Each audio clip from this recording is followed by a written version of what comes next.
Hey YouTube, Mark Kaufman here, and I am doing a knife collection update.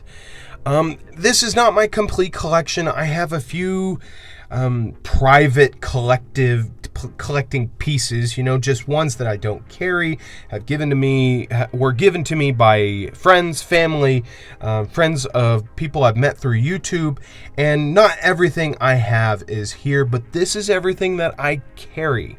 Okay, so this is an update and, well, basically an exploration of what I like and don't like in knives. So at the end of this, I may be selling a few knives. I'll be talking about what I like about a few of the knives that I have in this collection, and maybe where a few of them have actually fallen short. Now, I have a few knives floating around the house, so this isn't everything that I use. I mean, heck, I have this buck that I have sitting up here, and that was not here. So, I mean, I've got knives everywhere.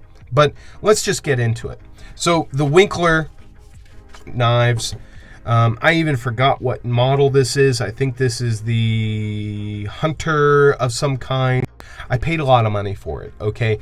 Winkler knives are one of the best knives you could possibly buy, and I knew that going in, and paying for this was tough, but I will say this is still one of my favorites. I have been using this in the yard, I've been using this at work, and you can see the handle has started to get darker with use.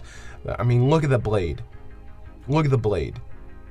No damage at all. Cardboard, well, not nails, but staples, I mean, all sorts of types of things, and the edge is still perfect. It's just got a little bit of oil there, but I mean, the edge is still perfect on that. So I mean, that's one that I love. I mean, I still love this, but one thing I hate this clip. It's a nice clip, but damn, it moves around a lot when it's on my belt. But I do enjoy carrying it.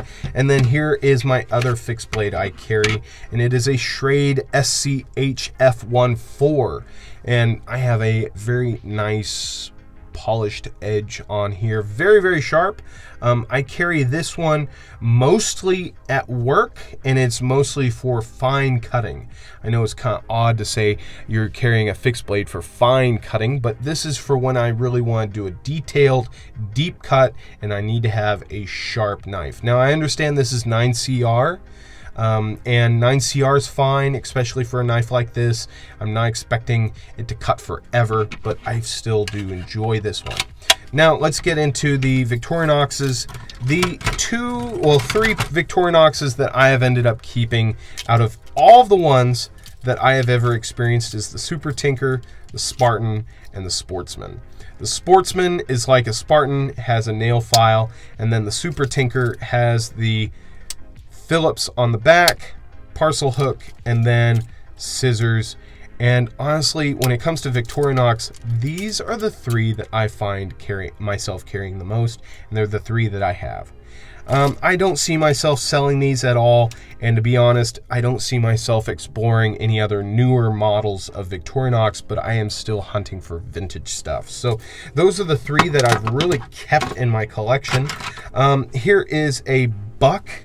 Okay, and this is a Buck 503C, and I usually keep this for packages.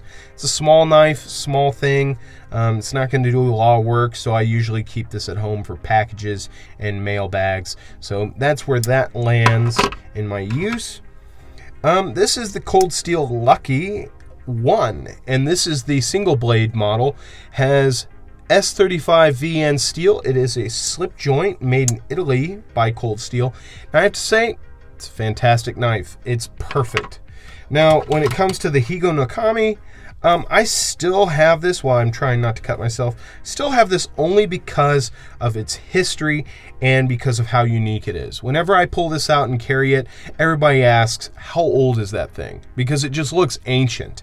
And that's really the reason why I keep it. It's a fantastic knife. The steel, this is the blue paper steel.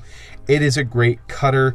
Geometry's great, but I usually carry this when I am in the office and I'm just needing something to sharpen pencils with. That's really all this does.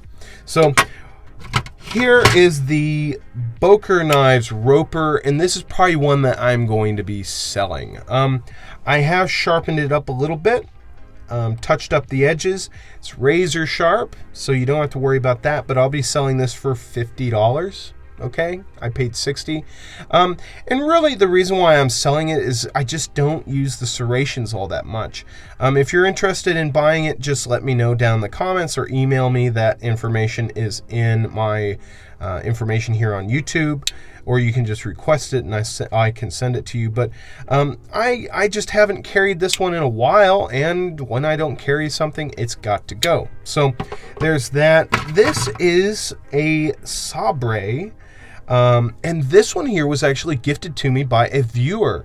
This one is fantastic. It's practically mint, but it is so lightweight, and the springs on this are very good. For a knife that was probably like $3 back in the 70s, this is a very good knife. Now these covers are just clamped on covers, but it's in very good shape. I actually usually carry this in a slip of some kind.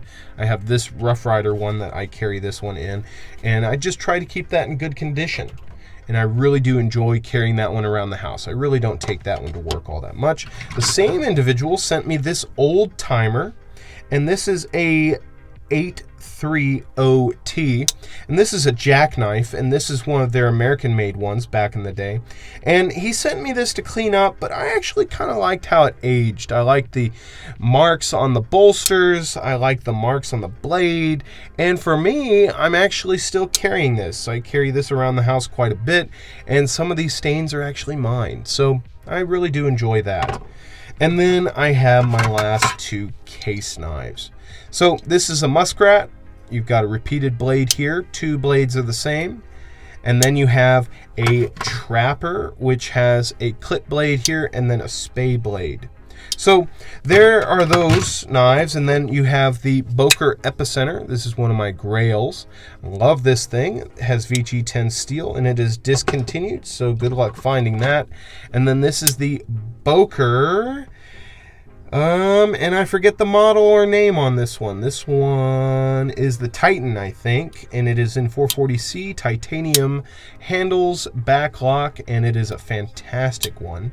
And you're probably seeing a pattern here. I really like spear point or clip point blades.